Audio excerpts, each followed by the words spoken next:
All right, we're back again with Sean Horgan of the Gloucester Daily Times. Hi, Sean. How are you? I'm well. How are you guys? Great. Hey. Okay. We want to dive right into your most recent article about the Small Business Grant Program. Yeah, that was a big thing for the city. They worked really hard on trying to put that together to help, small businesses here in Gloucester that are really suffering under the economic impact of the pandemic.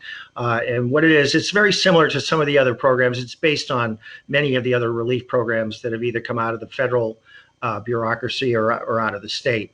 And what it allows certain small business owners to do, if they're eligible, is get a grant of up to $10,000. And depending on the size of their company and some of the other eligibility requirements that involve the owner's income and whether they can actually retain a lower or middle class income employee through getting this relief, they also might be eligible for a $10,000 forgivable loan.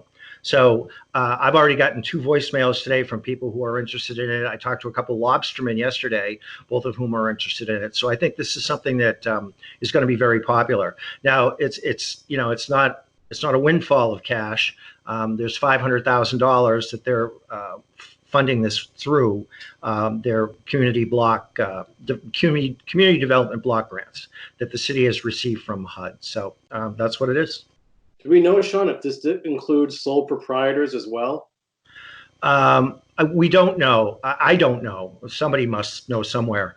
The only thing I saw that was pretty interesting were some of the eligibility requirements that are instituted by HUD themselves as to what sectors of the economy can actually take advantage of this. And as the story related today, sex entertainment workers are not eligible. We're very sad about that for all the sex entertainment workers. Gun shops, liquor stores, dollar stores, independent contractors, and a bunch of other things that are ineligible for this particular program. All my side hustles. Yeah, so you're out, Corey. So, Sean, did the city, speaking of side hustles, did the city hustle to find this grant when they were seeing that businesses were not getting access to the federal money and they saw a real gap happening, or was this kind of in the works anyway? Well, I think it's a little bit of both. I think, everybody now is trying to avail themselves of whatever relief package is out there. And so I think the city knew that they had to do something on the local level to supplement what's happening both on the state and the federal level. So I think they've been working on this for quite a while.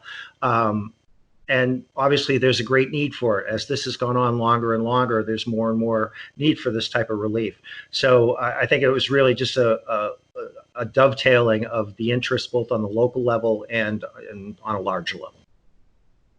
We should, I think the application deadline is a week from today, May 13th. Yeah, and they can go online to apply for it. Either they can link to it through the city website, or the story today has the direct website that you can go directly to, and you can fill out your application right online. And May 13th is the deadline. And all the parameters, the guidelines for this grant are basically in your article, right? So we can... Yeah. Well, most of them. I mean, we spell out what you're eligible to receive if you're accepted into it. In terms of the entire eligibility standards for even applying, we didn't have enough space for all of that. So we went with the generic stuff. Okay. But all of those questions are answerable on the website or on the HUD website as well. Gotcha. So what else do you have cooking this week, Sean?